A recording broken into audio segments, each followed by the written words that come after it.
இன்னைக்கு மதுரை மத்திய தொகுதியில் 21வது வார்டில் திமுகவிலிருந்து விலகி 100 பேர் வந்து அதிமுகவில் இணையும் நிகழ்ச்சி. வந்தவங்க எல்லாருக்கும் என்னுடைய நன்றி.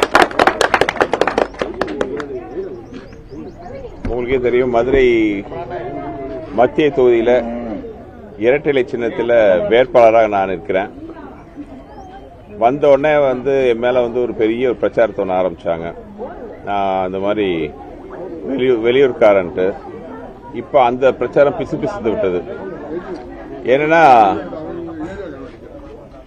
எனக்கு எதிராக நிற்கும் எதிர்கட்சி வேட்பாளர் அவர்களே வந்து உத்தமபாளையங்கிற ஊர்ல தான் அவங்களோட வந்திருக்காரு. நான் பழனி, ரெண்டுமே என்னோட பூர்வீகம் பழனி, அவரோட பூர்வீகம் உத்தமபாளையம். ரெண்டுமே மதுரையிலிருந்து 100 கிலோமீட்டர் தான் இருக்கு. இதுல என்ன அவரு வெளியூர்காரரு, அவரு உள்ளூர்காரர், நான் வெளியூர்காரர். எல்லாருமே தமிழ்நாட்டுக்காரங்க, தமிழர்கள் எல்லாருமே மதுரைக்காரங்க தான். ஸோ அந்த பிரச்சாரத்தை ஒன்னே ஒன்று தான் வந்து எனக்கு எதிராக பெருசாக பண்ணாங்க. அது வந்து பிசுபிசுச்சு. இப்போ அடுத்து வந்து நான் சுட்டிக்காட்டிய குறைகள், மதுரையோட பேசிக் அடிப்படை தேவைகளே நிறைவேற்றப்படாமல் இருக்கிற இந்த தொகுதி எம்எல்ஏ, நான் சுட்டிக்காட்டினோட குப்பைகள், அகற்றப்படாத குப்பைகள், சாலையில் தேங்கி கிடைக்கிற கழிவு நீர், எங்க பார்த்தாலும் கொசு, குண்டு குழியுமா சாலைகள், எரியாத தெரு விளக்குகள், பெண்களுக்கு பாதுகாப்பின்மை, இந்த மாதிரி விஷயத்தெல்லாம் எடுத்து சொல்ல அவர் கோபத்தில் தன்னிலை மறந்து, இது வரைக்கும் நான் எதிர்கட்சி வேட்பாளர்களை பேச மாட்டேன், விமர்சிக்க மாட்டேன், பதில் சொல்ல மாட்டேன்னு சொன்னவர் இப்ப டெய்லி ஒவ்வொரு பாயிண்ட்ல நின்று அரை மணி நேரம் வந்து நான் கேட்ட கேள்விக்கு பதில் சொல்லாம என்ன திட்டுறதுலயே வந்து முழு மூச்சா செலவு பண்ணிட்டு இருக்காரு. அதுல ஏகப்பட்ட பட்டப்பேர் கூட, இதெல்லாம் உங்களுக்கு தெரியும். இதுக்கான பட்டப்பேர்லாம் என்னன்னு கூட உங்களுக்கு எல்லாம் தெரியும். ஆனா இதுவரைக்கும் நான் தனிப்பட்ட முறையில் அவர் எங்கேயுமே தாக்கி பேசல. ஏன்னா நான் வந்தது அதுக்காக இல்லை. நான் வந்தது மதுரையின் அடிப்படை தேவைகளை பூர்த்தி செய்ய. இந்த சட்டசபை உறுப்பினர், அமைச்சர் பண்ணாத விஷயங்களை எடுத்துக்காட்ட. நான் பேசுறது மக்களோட குரல், நான் கேட்கறது மக்களோட கேள்வி. இதை பொறுத்துக்க முடியாம தனிப்பட்ட முறையில் வந்து என்ன அவர் தாக்கிட்டு இருக்காரு. பேச்சுக்கு பேச்சு படித்தவர்னு சொல்ற அவர் பேசுற விதம் பாத்தீங்கன்னா அந்த தரத்தை காட்டுற மாதிரி இல்லை. ஸோ இவ்வளவு நாள் தனக்கு தானே ஒரு முகமூடி போட்டுட்டு ஒரு பெரிய படித்தவர் பண்பாளர்னு காட்டினவர், இப்போ ஒரு கோபத்தில் அவர் பேசுற பேச்சுல அந்த முகமூடி கழுந்து விழுந்து அவரோட உண்மையான சுயரூபம் தெரிஞ்சிருச்சு. இப்போ இந்த தெருவிலே நீங்க பார்த்துருக்கலாம் எந்த அளவுக்கு பாத்தீங்கன்னா தண்ணியும் கழிவு நீரும் கலந்து ஓடுதுன்ட்டு. அவசரமாக கடந்த 2 மாதங்களுக்கு முன்பாக இந்த கூட்டு குடிநீர் திட்டம் நிறைவு பெறாம அரைகுறையா திறக்கப்பட்டு, முதலமைச்சர் அவர்களால் அரைகுறையா, பிகாஸ் எலெக்ஷன் வர்றதுக்காக அரைகுறையா திறக்கப்பட்டதுனால என்ன பிரயோஜனம் ஆச்சு? இப்போ பைப்ல வந்து மக்களுக்கு சேர வேண்டிய குடிநீர் அந்த அரைகுறையா முடிச்ச வேலையினால பைப்பெல்லாம் உடைஞ்சு தண்ணி எல்லாம் வேஸ்டா தரையில போயிட்டு இருக்கு. மக்களுக்கு வர வேண்டிய 24 மணி நேரம் கிடைக்க வேண்டிய தண்ணி ஒரு நாளைக்கு மினிமம் 1 மணி நேரம் 2 மணி நேரம் தான் கிடைக்குது. மீதி தண்ணி எல்லாம் வந்து கழிவு நீரோட கலந்து தெருவில் போயிட்டு இருக்கு. இதெல்லாம் வந்து நான் சொல்லல, உங்க கண்ணால நீங்களே பார்க்கலாம். இப்படிதான் மதுரையில் இருக்கிற எல்லா விஷயங்களும் அறகுறையாக தேர்தலுக்காக நடந்துட்டு இருக்கு. இப்ப கூட பாத்தீங்கன்னா குப்பை, வாரப்படாத குப்பைகள் இப்ப 4 நாளா பாத்தீங்கன்னா தெருவா போய் குப்பையெல்லாம் வாரிட்டு இருக்கிறாங்க. அன்னைக்கு மேலமாசி எந்த தெருலையும் விளக்குகள் எரியறது இல்ல. அன்னைக்கு மேலமாசி வீதியில நான் போய் பாக்குறேன், அவ்வளவு முக்கியமான ஒரு தெரு, அத்தனை கோடிக்கணக்கான ரூபாய் வியாபாரத்துல புழங்குற ஒரு தெரு, அந்த தெருவிலே வந்து தெருவிளக்கு எரியல. மெயின் தெருவிலே அந்த நிலைமை இருந்தா சின்ன சின்ன தெருவெல்லாம் எப்படி இருக்கும்? பெண்களுக்கு என்ன பாதுகாப்பு இருக்கும் அந்த இருட்டுல? மேலவாசி வீதியில் அவசரமா சொன்னோன்னே அடுத்த நாள் மேலவாசி வீதியில் லைட் இல்லாத பிரச்சனை நான் சொல்றேன், அவசரமா அடுத்த நாள் உட்காந்து லைட்டை மாட்டிட்டு இருக்காங்க. இதெல்லாம் எலெக்ஷன் நேரத்தில் அவசரமா முடியாத கூட்டு நதிநீர் திட்டத்தை ஆரம்பிக்க வேண்டியது, அவசரமா குப்பை அள்ள வேண்டியது, அவசரமா லைட்டை வைக்க வேண்டியது, அவசரமா கழிப்பறைகள்லாம், அந்த போட்டோஸ் எல்லாம் நான் ஏற்கனவே காமிச்சிருக்கேன். கழிப்பறையெல்லாம் அவசரமா சிமெண்ட்டை பூசி தண்ணி பூட்டி நிரப்பிட்டு இருக்காங்க. இதெல்லாம் எலெக்ஷன் நேரத்தில் பண்றதை விட 5 வருஷமா அது இவ்வளவு டைம் இருந்துச்சு, இப்ப பண்ணி அப்பெல்லாம் பண்ணிருக்கலாமே. அப்பெல்லாம் விட்டு எலெக்ஷன் நேரத்தில் மட்டும் ஏன் பண்றீங்க?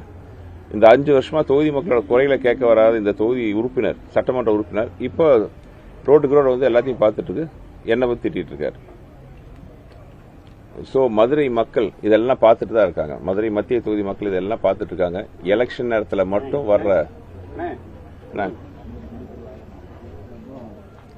மதுரை மத்திய தொகுதி மக்கள் இதெல்லாம் பார்த்துட்டு இருக்காங்க. அவங்க வந்து இவங்கெல்லாம் நினைச்சிட்டு இருக்காங்க எலெக்ஷன் நேரத்தில் தான் வந்து பண்ணா எல்லாம் நம்பி வந்து ஓட்டு போடுவாங்க. அப்படி இல்லை. இந்த எலெக்ஷன் கண்டிப்பாக மக்கள் எல்லாமே இரட்டைக்கு ஓட்டு போட்டு தமிழகத்தில் மதிப்புக்குரிய ஐயா எடப்பாடியாரின் ஆட்சியை கொண்டு வர முடிவில் இருக்காங்கிறது எனக்கு உறுதியாக தெரியுது. யாரு சார்? வேற என்ன? மதுரையை தேர்ந்தெடுத்து வந்து களத்தில் நிற்கிறீங்க. மதுரையோட எந்த அளவுக்கு மனநிலை ஒன்றி போயிருங்க சார்? நான் ஏற்கனவே இங்கே பார்த்துருக்கீங்களே, நான் என்னைக்கோ வந்து மதுரைக்காரனா முழுசுக்க மாறிட்டேன். இனிமேல் என்னுடைய வாழ்க்கை மதுரையில்னு முடிவு பண்ணிட்டேன். என்னன்னா கையில் தட்ட வேண்டாம் பேட்டி கொடுத்துட்டு இருக்கேன். தயவு செஞ்சு இது அதான் என்ன வந்தோன்னா வந்து இவங்க முழுக்க வந்து வெளியூர்காரன்னு சொல்லிட்டு இருந்தாங்க. என் பூர்வீகம் பழனின்னு சொல்லியாச்சு. இதெல்லாம் வந்து அது இந்த காலத்தில் இந்த சேட்டலைட் யுகத்தில் உலகமே சுருங்கி போன இந்த காலத்தில் வந்து என்னை பற்றி சொல்லிட்டு இருக்காங்க. சரி, நான் ஓகே, நான் வந்து வெளியூர்காரன்னு பரப்புனாங்களே, பிரச்சாரம் பண்ணாங்களே. இவர் 30 வருஷம் வந்து எங்கே இருந்தார்? கிட்டத்தட்ட 25 வருஷத்துக்கு மேலே வந்து அமெரிக்காலையும் லண்டன்லையும் இருந்துட்டு ஓவர் நைட்டில் குடும்ப பின்னணியை மட்டுமே தகுதியாக வைத்துக்கொண்டு 2016 எலெக்ஷனில் வந்து எம்எல்ஏவாக நின்னார். அப்போ அவர் வெளியூர்காரர் இல்லையா? நானாச்சும் என்ன வெளியூர்காரன்னு சொல்லலாம். அப்போ அவர் வெளிநாட்டுக்காரர் தான் அவரை சொல்லணும். ஸோ இந்த வாதம் வந்து ரொம்ப பிசு மக்கள்லாம் இதை ஏற்றுக்க தயாராக இல்லை. மக்கள் இப்போ நீங்கள் என்ன 10 வருஷத்தில் நீங்கள் என்ன பண்ணீங்கன்னு திருப்பி அவரை கேட்கும்போது அதுக்கு சொல்றது அவருக்கு பதில் இல்லை.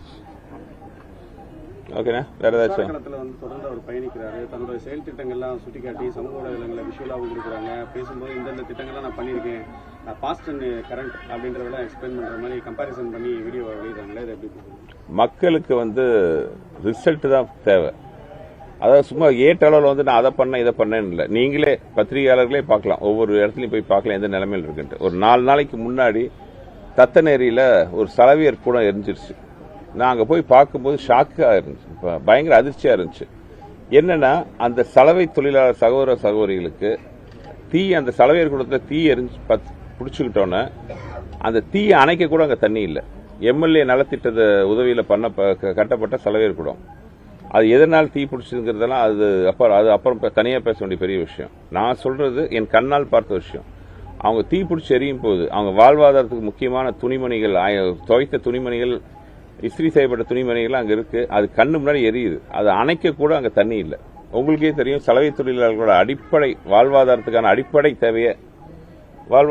அடிப்படை தேவையே பார்த்தீங்கன்னா தண்ணீர். ஆனால் அங்கே இருக்கிற தொட்டி கிட்டி எல்லாத்துலையும் பார்த்தீங்கன்னா தண்ணியை பார்த்து பல வருஷம் அந்த தொட்டியெல்லாம் காஞ்சி கிடக்குது. அந்த சலவை தொழிலாளர் சகோதர சகோதரர்கள் என்கிட்ட கண்ணீரோட சொல்றாங்க, அவங்களோட வீடெல்லாம் அங்கே இருக்கு, அங்கே வாழ்வதற்கான எந்த அடிப்படை வசதிகளும் கிடையாது. தண்ணி கிடையாது, கழிப்பறை எல்லாம் இடிஞ்சு உடஞ்சி அதுக்குள்ளே நுழைய முடியாத சுச்சுவேஷன்ல இருக்கு. ஸோ அங்கே இருக்கிற சலவை தொழிலாளர் சகோதர சகோதரிகள்லாம் அங்கிருந்து இடம் மாதிரி வேற இடத்துக்கு போயிருக்காங்க. அங்கேயும் போய் அவங்களுக்கு என்ன பிரச்சனை? தெருவில் சாக்கடை தண்ணி ஓடுது, அந்த தண்ணி கழிவுநீர் தண்ணி வீட்டுக்குள்ளேயும் வருது. அவங்க என்கிட்ட அழுகுறாங்க, இங்கேயும் எங்களால் வாழ முடியல, வேற இடத்துல போனாலும் வாழ முடியல, எங்க வாழ்வாதாரத்துக்கான வழியே இல்லைன்ட்டு. இப்படிதான் நிலைமை இருக்கு. இவரோட சாதனைகள்லாம் வந்து பேப்பர்ல இருக்கு. இவர் கட்டி கொடுத்துருக்கதா சொன்ன இடத்தெல்லாம் சமூக நல கூடத்தெல்லாம் நீங்களே போய் பார்க்கலாம். எத்தனை சமூக நல கூடங்கள் இயங்குற கண்டிஷன்ல இருக்கு. அதாவது தமிழ்ல சொல்லுவாங்க, அகல உலர்றதை விட ஆழ உலர்றது தான் முக்கியம்ட்டு. நம்மளுடைய திட்டங்கள் மக்களுக்கு பயன்பெறுதா அதுதான் பார்க்க முடியும். வெறும் பேப்பர்ல இது பண்ணிருக்கேன் அது பண்ணிருக்கேன்னு சொல்றதுலாம் தேவையில்லாத விஷயம். அதுல முக்காவாசி திட்டங்கள் நீங்க பாத்தீங்கன்னா அரசாங்கம் அடிப்படையாக பண்ண வேண்டிய கடமைகள். இதை வந்து ஒரு கவுன்சில் ரேஞ்சிலேயோ ஒரு அரசாங்க அதிகாரி ரேஞ்சிலேயோ கூட பண்ணக்கூடிய விஷயங்கள். ஆனா இங்க அதெல்லாம் எதுவுமே நடக்கல. ஏன்னா அரசாங்க இயந்திரமே இந்த தொகுதியை பொறுத்தவரை ஸ்தம்பிச்சு கிடக்குது. கார்பரேஷன் இயங்கவே இல்லை. உலகத்திலே எங்கேயுமே இல்லாத ஒரு கொடுமை இந்த மதுரை மாநகராட்சியில் நடந்துட்டு இருக்கு. மேயரே இல்லாத ஒரு கார்பரேஷன். நிலைக்குழு தலைவர்களை பல பேர் ராஜினாமா பண்ணியிருக்காங்க. எதனால ராஜினாமா பண்ணாங்க? அந்த 200 கோடி ஊழல், 200 கோடி மட்டும் கீழே ஒரு ஆயிரக்கணக்கான கோடி ரூபாய் ஊழல் நடந்திருக்கு. அந்த ஊழல் சம்பந்தப்பட்ட மேயர் ஆகட்டும், நிலைக்குழு தலைவர்களாகட்டும், அவங்களுக்கு என்ன தண்டனை? அவங்க யாருமே ஜெயிலுக்கு போனதா தெரியல. ஜெயிலுக்கு போயிருக்கிறாங்க சில பேர், ஆனா பதவியில் இருந்தவங்க கிடையாது. மேயரோட கணவர் போயிருக்காரு. ஜெய் பாலாஜின்னு ஒருத்தர் இத்தனை பெரிய ஊழல் பண்ணி உள்ள இருக்காரு. இன்னொரு பக்கம் லட்சுமணன் ஒருத்தர் ஊழல் பண்ணிட்டு தலைமுறை ஃபாரின்ல ஜாலியா சுத்திட்டு இருக்காரு. இவங்களுக்கெல்லாம் மேயரோட கணவருக்கும் இந்த லட்சுமணன் ஜெய் பாலாஜிக்கும் இந்த அளவுக்கு பவர் வந்தது காரணம் யார்? இது பின்னணியில் இருக்கிறவங்க யார்?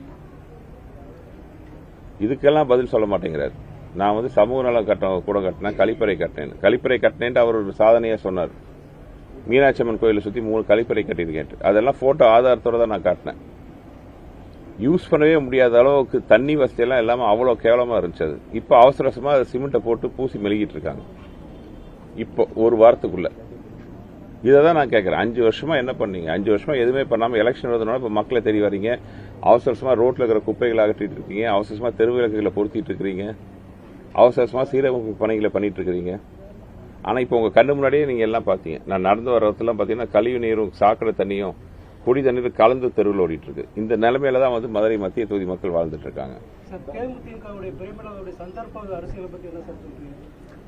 இல்ல அவங்க அந்நியார் வந்து உண்மையாவே வந்து எனக்கு தெரிஞ்சு வெளியில வந்து திமுக கூட்டணினாலும் உள்ள வந்து அதிமுக கூட்டணிக்காக தான் உதவி பண்ணிட்டு இருக்காங்கன்ற நான் நம்புறேன். ஏன்னா நாங்க சொல்ல வேண்டிய விஷயத்தை அவங்களே சொல்லியிருக்காங்க. தமிழ்நாட்டில் பெண்களுக்கு எதிரான பாலியல் வன்கொடுமை அப்புறம் கஞ்சா கலாச்சாரம் பெருகி இருக்குன்ட்டு முதலமைச்சர் இருக்கிற ஸ்டேஜ்லயே உட்காந்து சொல்லக்கூடிய தைரியமிக்க வீர பெண்மணியா வந்து நான் அந்நியாரை பார்க்கிறேன். அது மதுரை மத்திய தொகுதியை நீங்க சுத்தி வந்து பார்த்தாலே தெரியும். இருக்கிற எந்த சந்திலையும் லைட் எரியல. அப்ப பெண்களுக்கு எப்படி பாதுகாப்பு இருக்கும்? அப்புறம் கஞ்சா புழக்கம் இங்க அதீதமா இருக்கு. சோ இதுக்கெல்லாம் தீர்வு இப்ப நான் எல்லாருக்கும் வாக்குறுதி கொடுத்திருக்கேன். எனக்கு ஆண்டவ புண்ணியத்துல மதுரை மக்கள் மத்திய தொகுதி மக்கள் ஆசீர்வாதத்தோடு நான் வெற்றி பெற்ற 3 மாசத்துக்குள்ள மதுரை மத்திய தொகுதியில் இருக்கிற எல்லா சின்ன சந்திலிருந்து பெரிய தெரு வரைக்கும் தெரு விளக்குகள் பொருத்தப்படும். எல்லா இடத்துலையும் சிசிடிவி கேமரா பொருத்தப்படும். 24 மணி நேரம் ஒவ்வொரு தெருவும் சந்தும் காவல்துறை கண்காணிப்பில் இருக்கும். அப்படி இருக்கும்போது பெண்களுக்கு எதிரான எந்த வன்கொடுமை, பெண்களுக்கு எதிரான எந்த அநீதியும் நடக்காம பாத்துக்க முடியும். சோ இந்த மாதிரி விஷயத்த கூட அடிப்படை விஷயங்களை கூட பாத்தீங்கன்னா இந்த தொகுதி சட்டமன்ற உறுப்பினர் பண்ணாம இருக்காரு. வாழ்நாள்ல ஒரு ட்ரிப் கூட நான் வாக்குக்கு பணம் கொடுக்கலன்னு போராடம்ல பெருமிதமா பேசுறாரு. அந்த ஸ்டாண்ட் அவருக்கு எடுபடுது, அந்த இமேஜ் இருக்கு. அதை தாண்டி நீங்க எப்படி ஓட்டு வாங்க? இமேஜ், பர்சனல் இமேஜ் எல்லாம் இப்பதான் கிழிஞ்சு போச்சு. பண்பாளர் படித்தவர்னு சொல்லிட்டு என்னை பத்தி பேசின பேச்சு நீங்க எல்லாருமே பாக்குறீங்க. ஏக வசனத்துல பேசுறது அதெல்லாம் எல்லாருமே பார்த்துட்டு இருக்கிறீங்க. சோ அந்த வெறும் இமேஜை வச்சுட்டு மக்கள் இமேஜை பாக்குறது இல்ல. மக்களுக்கு நீங்க என்ன நல்லது பண்றீங்கன்னு தான் பாக்குறாங்க. கடந்த 2 எலெக்ஷன்ல ஜெயிச்சதுக்கு அப்புறம் தொகுதி இருக்கிற நிலைமையை பாத்தீங்கன்னா எப்படி இருந்த தொகுதி இப்ப என்ன பேர் வாங்கியிருக்கு? இந்தியாவின் தலை சேர்ந்த குப்பை நகரம் பேர் வாங்கியிருக்கு. மக்கள் இதெல்லாம் பார்த்துட்டு இருக்காங்க. வெறும் இமேஜை பார்த்தா ஒரு குடும்ப பின்னணியை பார்த்தா ஓட்டு போடுற காலம் எல்லாம் போச்சு. 2 டைம் அப்படிதான் பண்ணாங்க.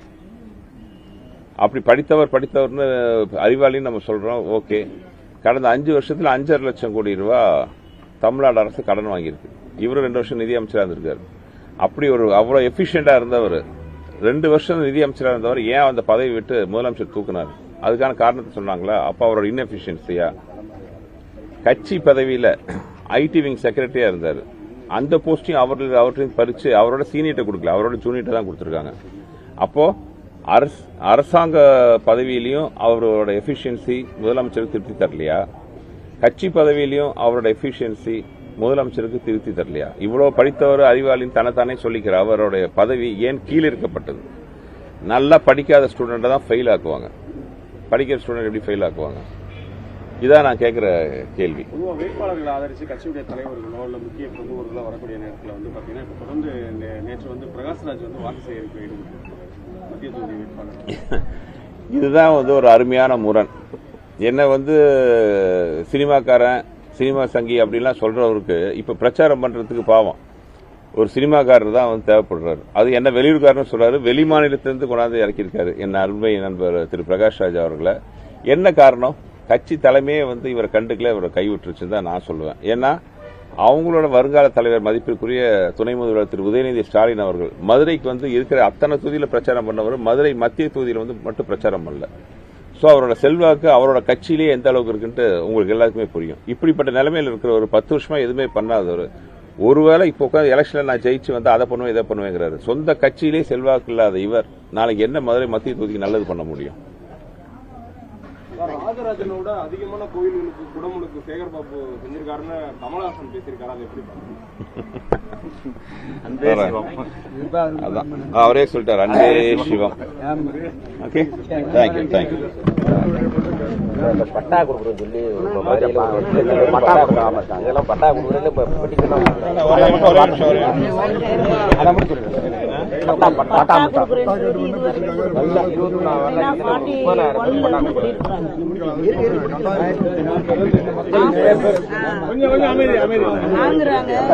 பார்த்தாலும் செலக்ட் அது அலைய வைக்கிறாங்க. சரிங்க சொல்லுவாங்க.